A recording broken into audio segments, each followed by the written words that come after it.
good afternoon everybody, and welcome to a very special edition of the Xcession Everything Service Management podcast. It's special because this is our first ever live recording, and we're here at SDI Spark 2025, proudly sponsored by our partners at Freshworks. Three amazing guests with us today who I'll ask to introduce themselves momentarily, and we're going to be covering the three core themes of SDI itself. So customer experience, and we're looking at that, talking a little bit more about AI and automation and things surrounding that aspect, and then digital transformation. Joined always by my co-host, Sonia. Hello. And possibly we'll have a few minutes at the end for Q&A. But without further ado, I'll ask our three guests to just give a quick intro for the audience. Mark, perhaps you'd kick us off with a brief introduction. Thank you. Thanks, Dan. Hi everyone, my name is Mark Twomey. I'm the CEO of Xcession, and I'm delighted to be here today. Thanks very much, Mark. Tim. My name is Tim Mills. I'm the Managing Director of the ITSM People. As the name suggests, we do a lot of ITSM related consulting work. Fantastic. And last but by no means least, John. I'm John Haagensen. I'm the Partner Channel Manager for Freshworks, so I'm here from a technology point of view. Thanks very much, gentlemen. Sonia, I believe you've got a brilliant first kind of introductory discussion point to kick us off, right? As is traditional on the Everything Service Management podcast. So, thank you guys for joining. So, as Dan said, we're going to focus on the three areas that this conference is really interested in. So, let's start off with customer experience. So, you know, we may have different points of view on this, but I think customer experience has always been a big part of service management, perhaps, though it has taken a second or a third place to productivity or process management. Sorry, Tim, to bring that word up again. But actually that dynamic is changing quite a lot, right? Hence it's one of the sort of main feature streams of this conference. So I think if it's okay, maybe we will start with you, Tim. What is it that's changed? Why has customer experience suddenly become so important and so relevant? And what is it that you think IT and business leaders should be thinking about when it comes to using service management technology to really drive improved customer experiences? Thanks for the really tricky question. Pleasure. So I think we're way past the days of just working at service levels. You know, the world's just moved on organically over the years, and people have realised that IT are an enabler now. They're not just like a transactional department in the bunker and so on. So I think it's really important to for organisations to really leverage that and think about experience and how can we now move to a more experience-based measurement position. So yes, SLAs are important, but what's even more important is how people feel when they're transacting, whether that's around incident request or whatever that is. So, you know, XLAs have been talked about for quite some time. We're still not coming across many organisations that are using XLAs yet.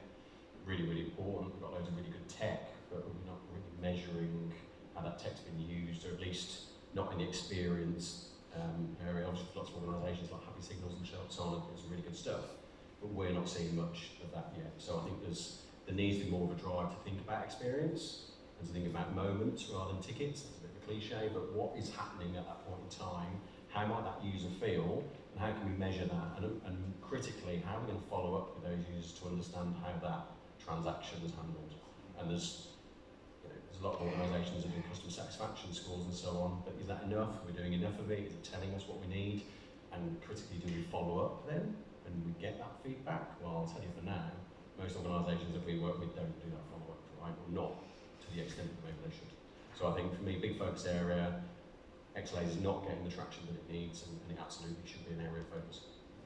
Because I think one of the things that is often talked about, and I think even Freshworks has done some research on this, is that happier consumers of services are in their day-to-day work more productive.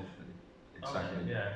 So maybe, John, you could tell us a little bit about some of the thinking behind, you know, Freshworks and how you're approaching this sort of customer experience challenge. Well, first of all, like I would agree that I think we have moved away from like just solving tickets, and like the thinking should be you know, end user experience and the possibility to actually measure the end user experience. and also if you collect the data, obviously you can act on it, which I think perhaps is one of the problems. We do not have the correct data to act upon, or many organizations are not emphasizing it and therefore can't improve on it. I personally did used to work for Next Thing, which is end user experience management, and I shouldn't really be talking about them on a podcast, but hey ho. You know, but like stuff like that, they are measuring end user experience, and the combination between an ITSM tool and perhaps is a strong combination. So maybe if I just sort of try and interpret your answers between the two of you, then there's definitely a need. There is some technology capability there, but perhaps it's the actually implementing it, putting it into operational. Yeah, correct. You know, an operational sense to actually start to drive the improvement. So I think maybe Mark, as our expert in terms of translating that technical capability, you know, what are we seeing, or what are you seeing, I should say, you know, customers actually doing around XLAs, around, you know, what they're being told from that data? I think a key focus for IT leaders who are focused on customer experience is that there has to be a customer-centered approach within the organization, right? You can have all the best tools and all the best processes, but there has to be a strategy that we are going to be delivering excellent customer experiences through the services that we deliver. That comes from the top and it has to then filter all the way down. With that then, I think from a tooling perspective in particular, I think it's very important that there's personalization built into the tooling, right?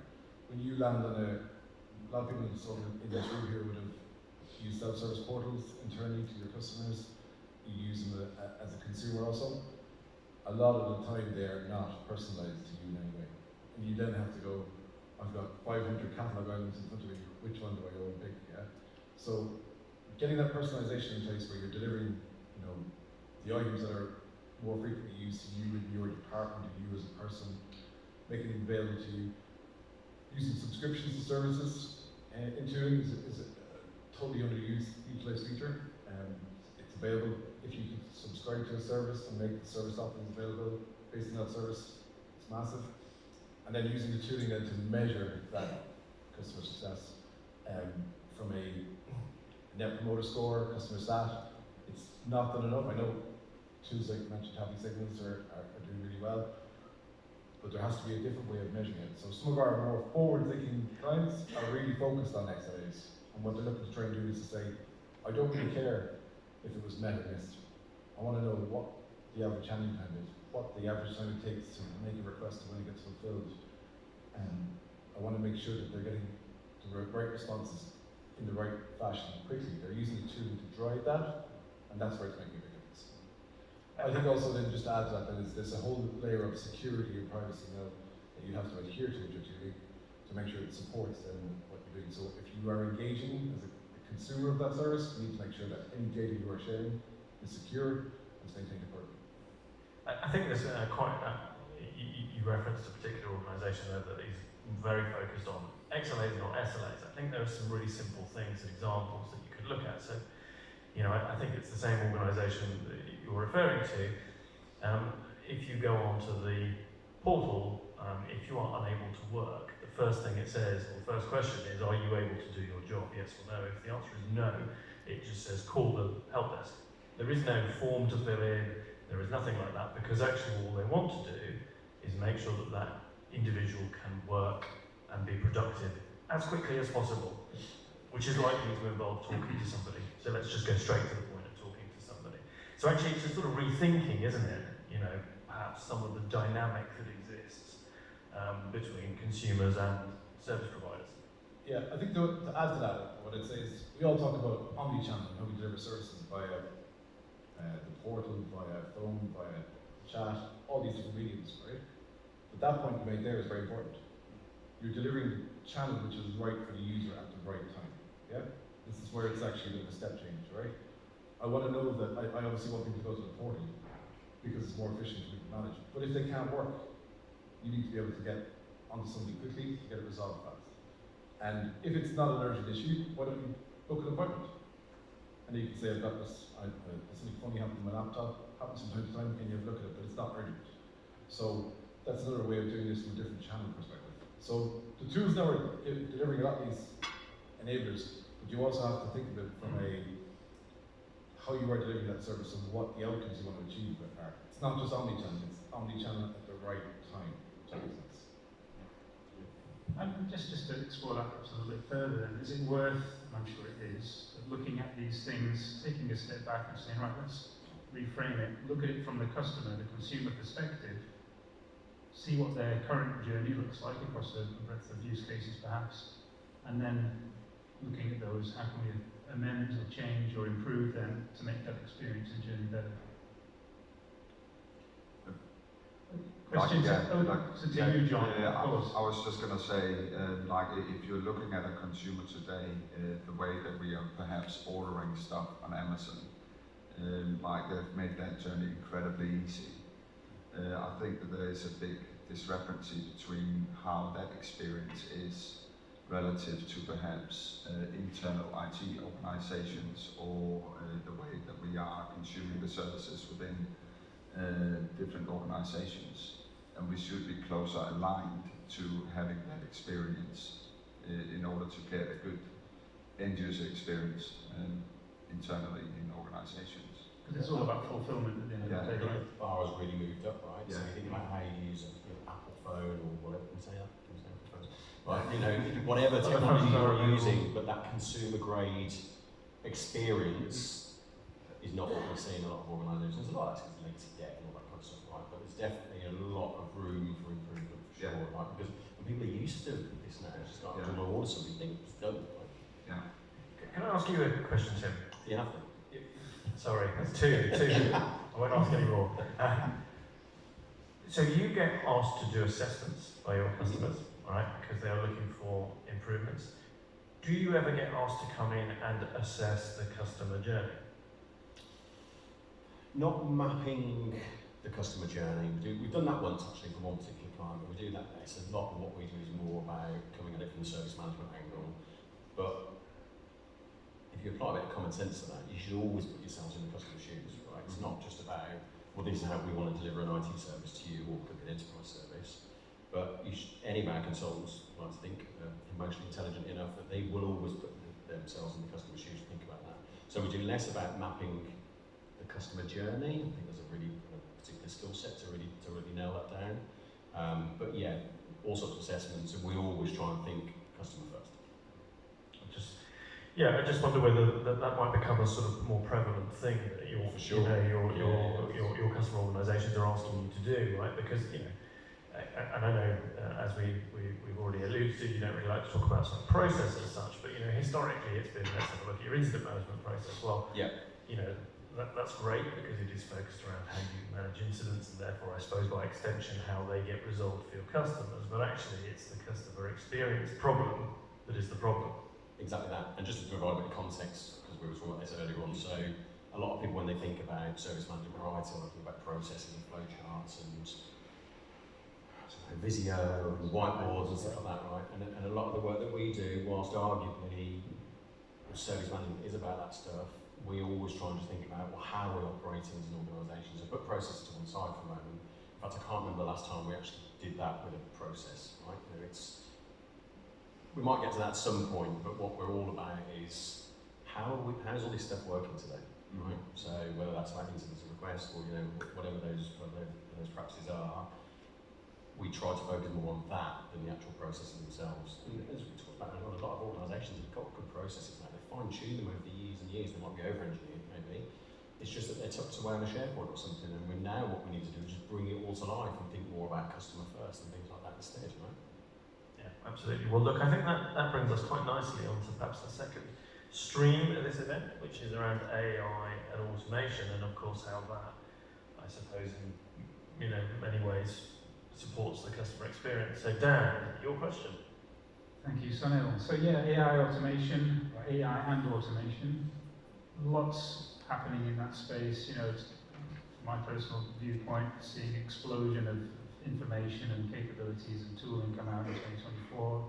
shows no signs of slowing down anytime soon. And a couple of key things here. For those of you listening to this in replay, earlier at SDI we had a bit of a conversation around what organisations are thinking around that, and questions to our panellists to share their insights and feedback on. A couple of things really. One, what fundamental things do organisations need to do to get ready for AI and adopt it and take advantage of the capabilities it offers?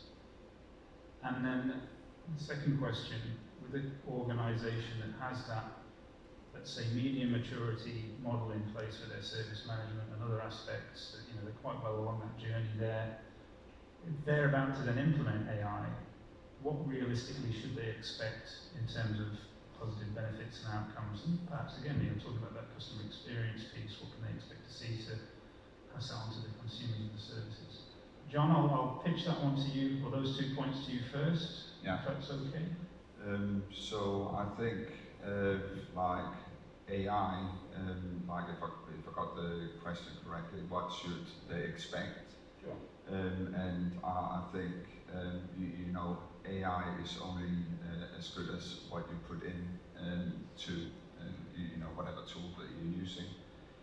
So I think one of the things that we are recommending is people auditing like whatever historical data that they want to input into the AI engines to make sure that we feed it the right information, if you like, so we can get the outcomes that we're seeking. And secondly, I think what should they expect?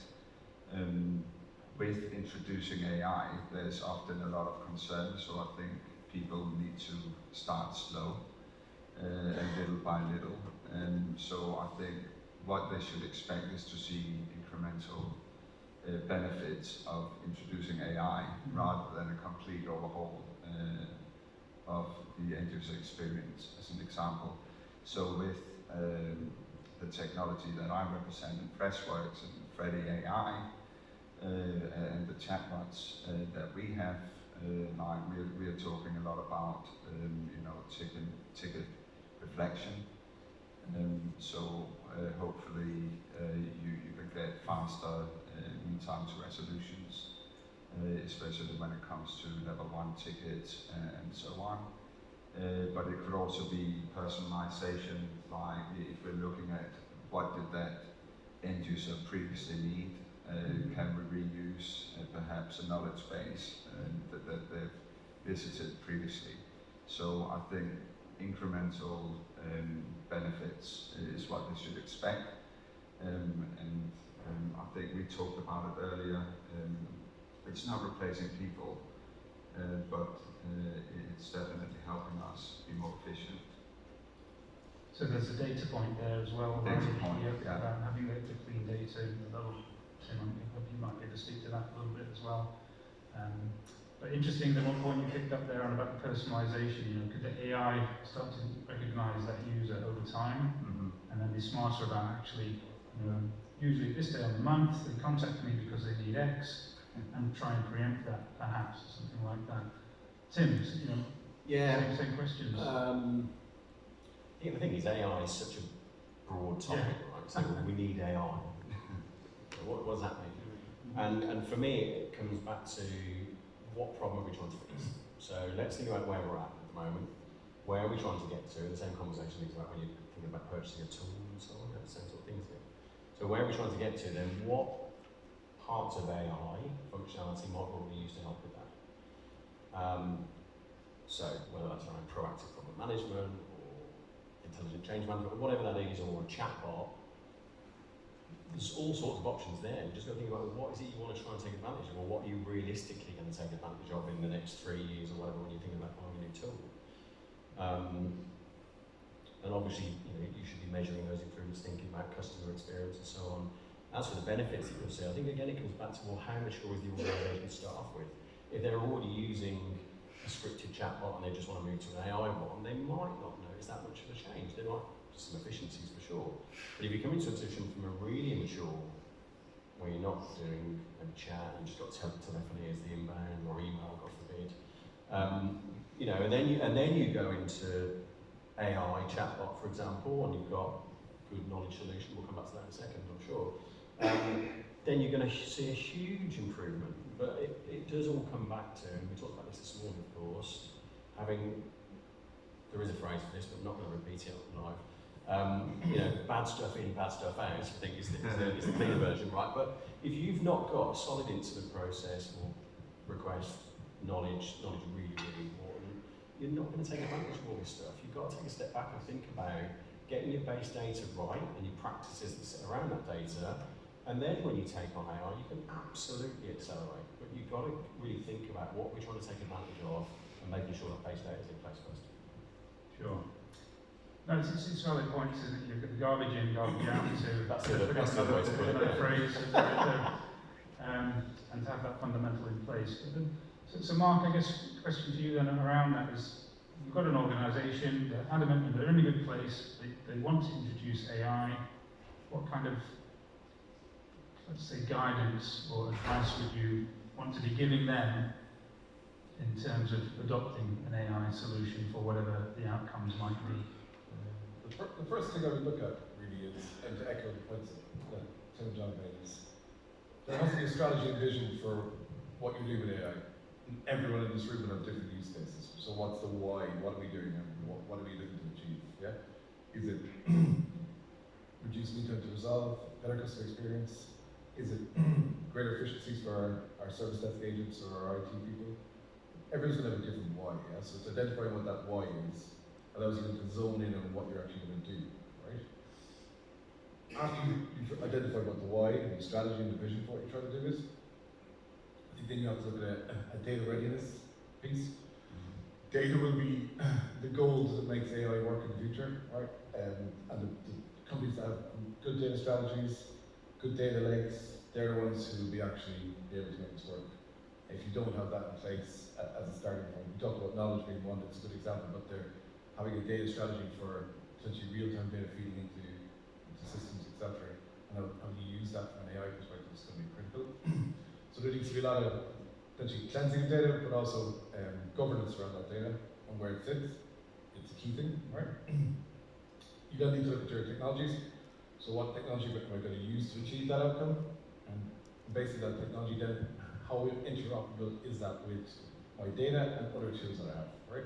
So if it's a service management system, a CRM system, an ERP system, what Gen AI capabilities do I have? What agentic AI frameworks are in place that I can use, that I can build my agents for?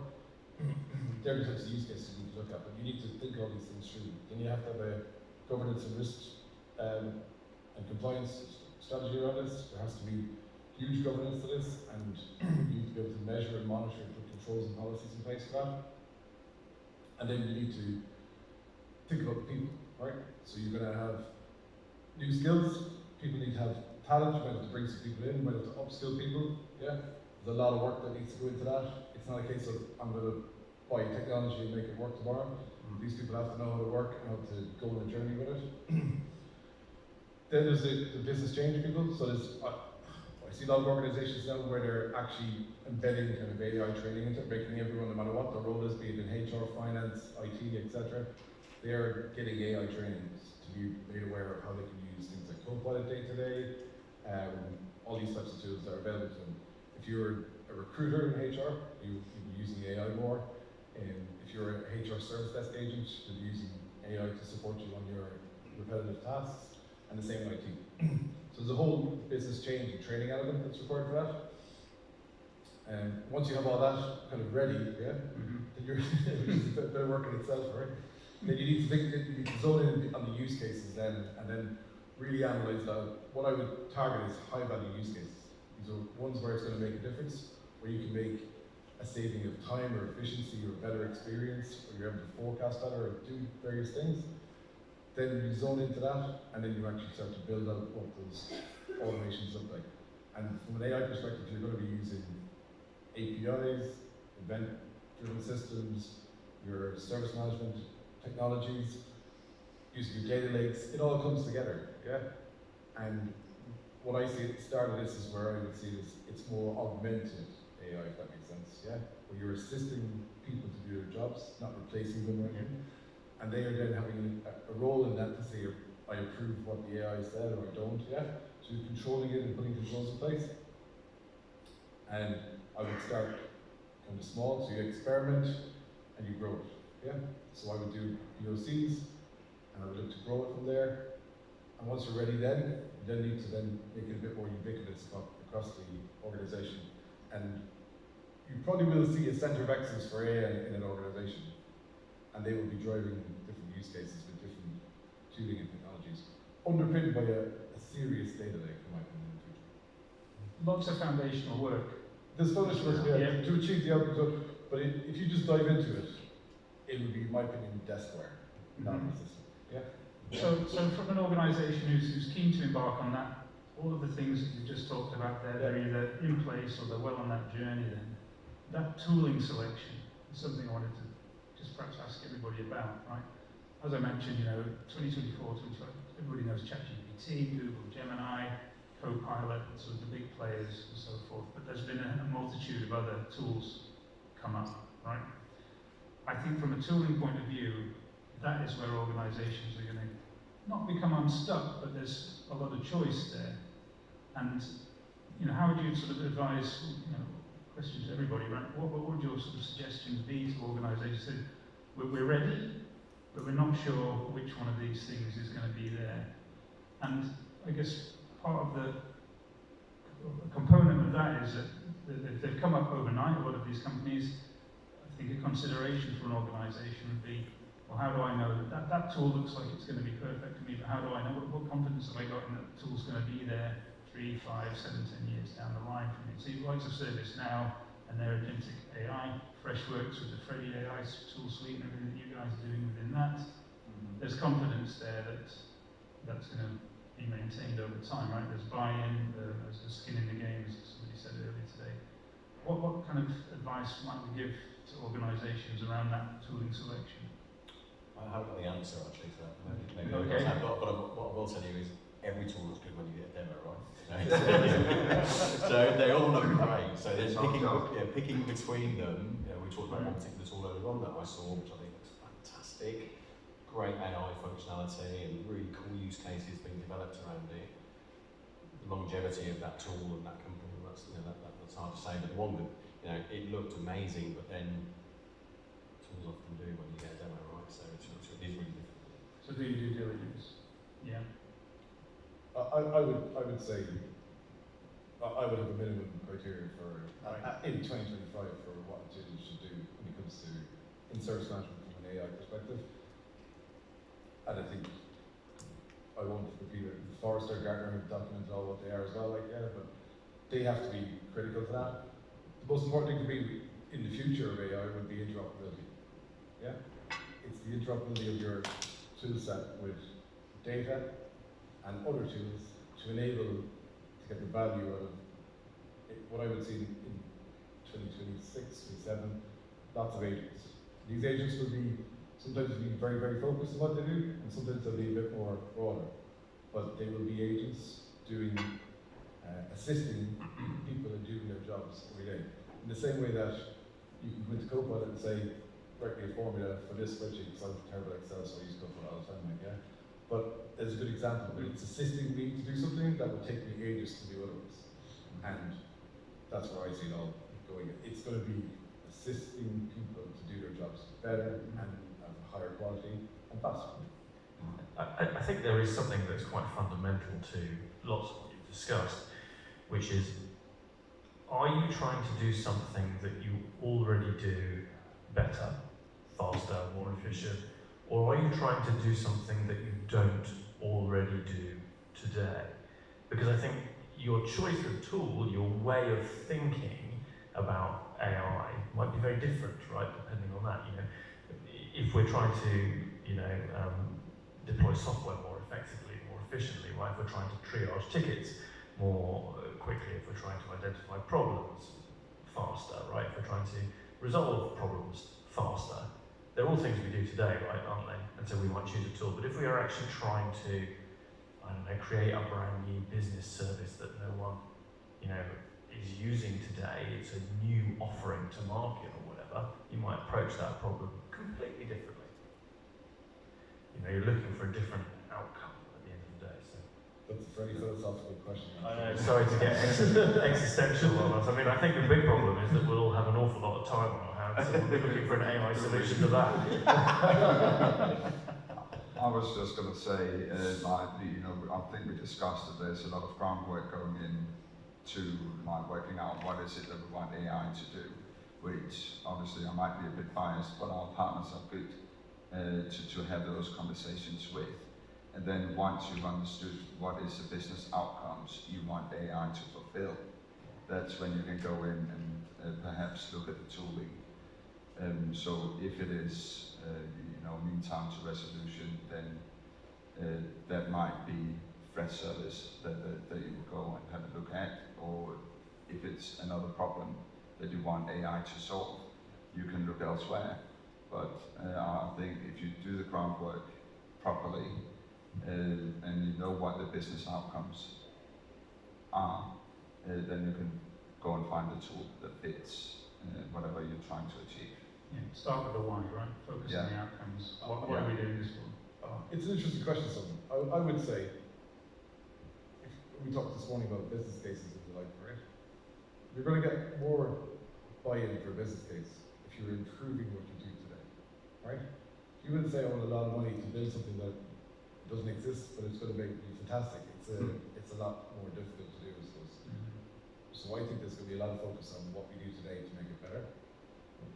But it's still a good question, though. I think, I mean, and let's not get down this rabbit hole, but there is an awful lot, isn't there, around what sort of organisation you are, right? If you're a traditional organisation, you might have a very traditional view, right? But perhaps not in the UK, but in the US, right, they take perhaps a slightly more different way of looking at these things, don't they? Where it's actually, well, what can we take to market, right? That's different, that's not been done, and that's how we scale and grow. But I think let's just, we just move this on to the sort of the third stream in the conference, which is around digital transformation, and without coining one of the big vendors in the service management world, actually it is about business transformation as well, isn't it? We have grown up in IT, but now the best practice, the capability of tools, the processes and ways of working in IT are being diversified across the business landscape.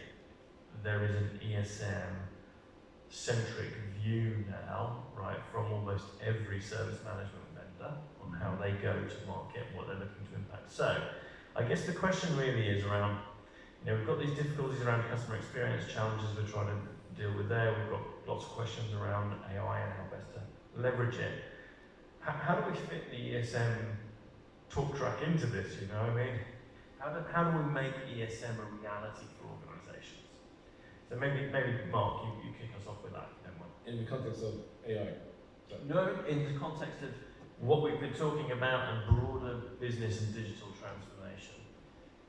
Well, I think it's basically a no-brainer for starters, right? Yeah. I think there's a lot of good practices that are built into, for many, many years, we've built up in ways of working. And if they can be adopted across the business, and there's interoperability again between different lines of business and how they're fulfilling these requests and issues, it's fantastic. And I think having one centralized tooling to give you one data set that you can use your data for, and you can run your metrics off it, you can slice and dice across businesses, one strategic enterprise service management tool, it has to be the way forward. I think there's a timing challenge. So whenever we talk to an organisation, typically it's about ITSM, and we'll say, but did you know that actually you can use this for HR and finance, because it's all the same stuff, right? It's logging a request, logging an incident, you have a portal, but trying to line all that up from a timing perspective, so like, we've got this system for HR and we've got this for IT. So I think you need to kind of sell the benefits of it. But there's no question that it's the way to go for sure. We've been tinkering with enterprise service management for years, and the obvious stuff that we've talked about before, the obvious stuff is the incident requests and chatbots. But there's other use cases like configuration management. We worked with a big university, I think it's one before, and they wanted to treat assets as buildings. And then the relationships between those buildings and air conditioning. Or buildings as assets. Buildings as assets, yeah. Thank you. And air conditioning units or other if a building gets flooded, what's the downstream impact of that? Because people can't access it. So they create a CMDB, right, to manage non-IT assets. And we've done that elsewhere as well, and in addition we're working with a big bank at the moment, and we've been helping them with knowledge management and service catalogue, but not in the technology space, across all central services. Because it's the same thing, right? You want someone needs to book a room or like a HR grievance or whatever it is, you need a way of interacting, right? So there's no reason or question that, as you said, that you just adopt what we've been doing for years in IT in those other spaces. It's a fulfillment process, exactly. Finding something, whatever that might be,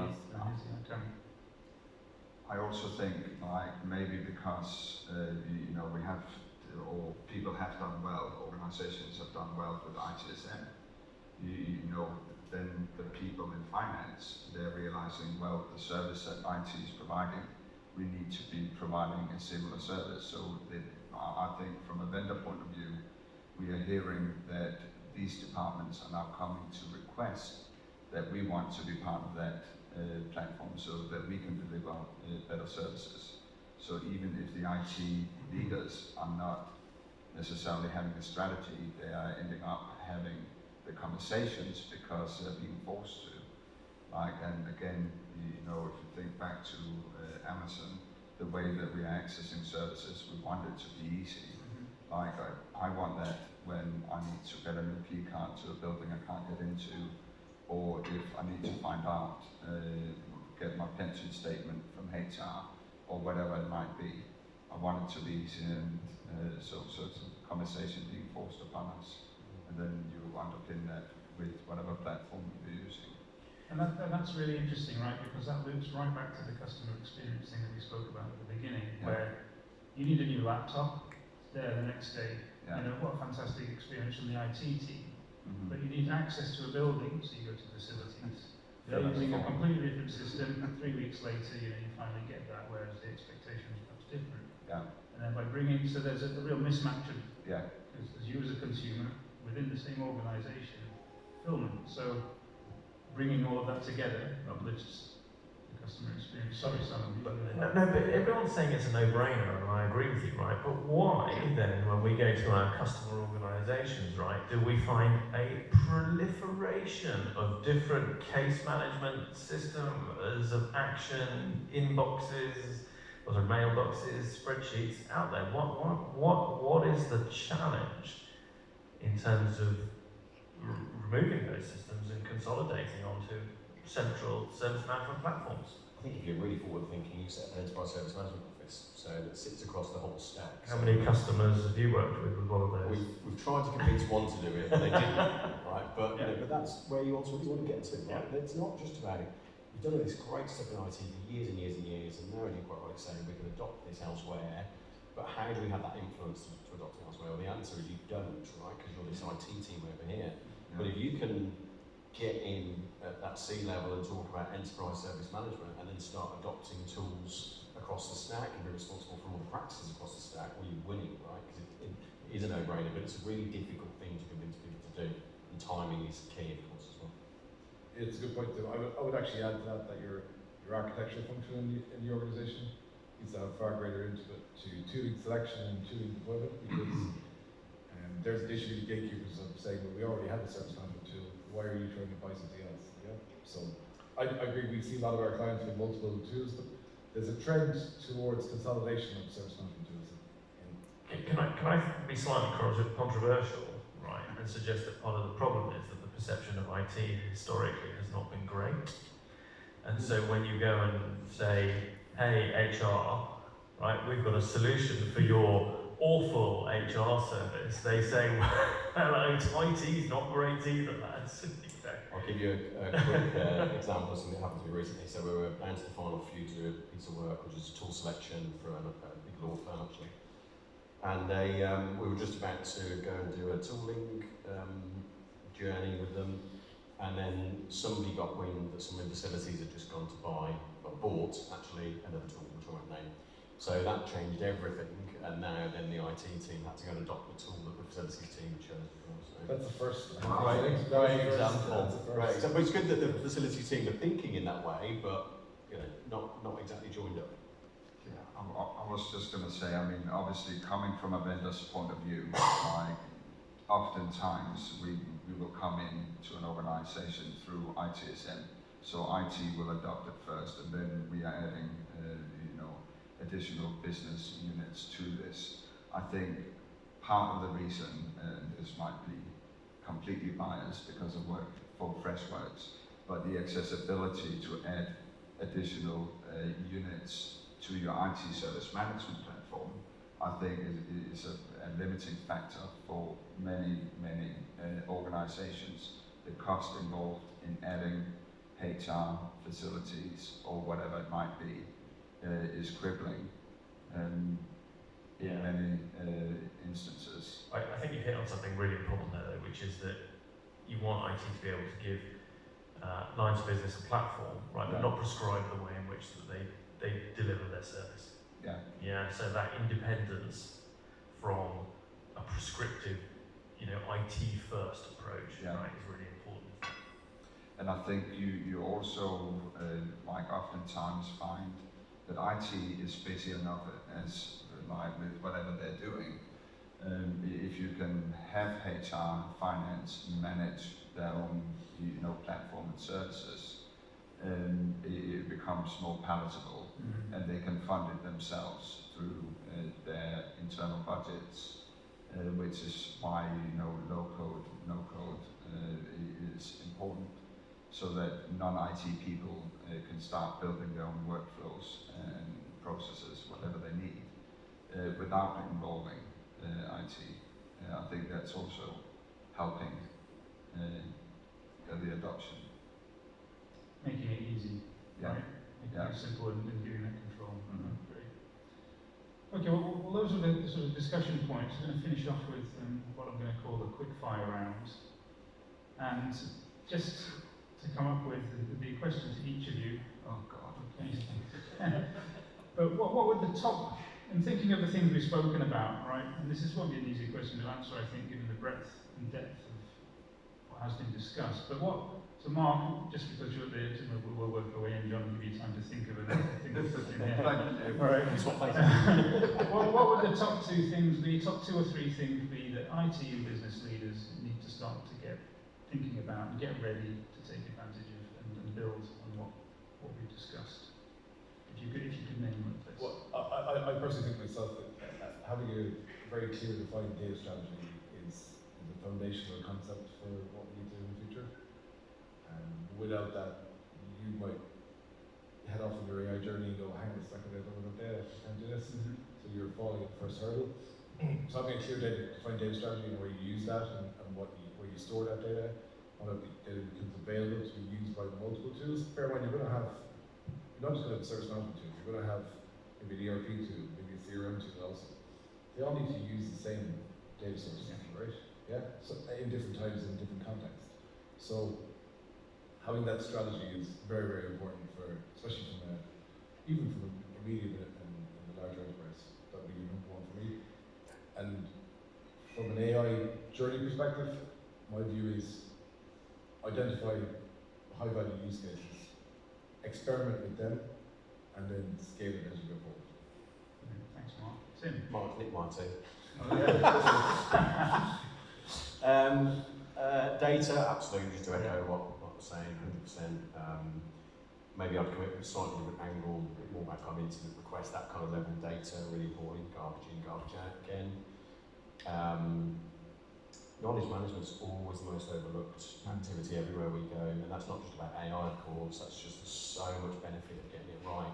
I'm not talking about knowledge management, I'm not just talking about set up a knowledge base, and that's that, and just to do a bit of shift left. There's that constant cycle and that constant push to really take advantage of it, not just for delivery people, but end user, self-help and so on. And you get all that correct, and then AI can really flourish for you as well.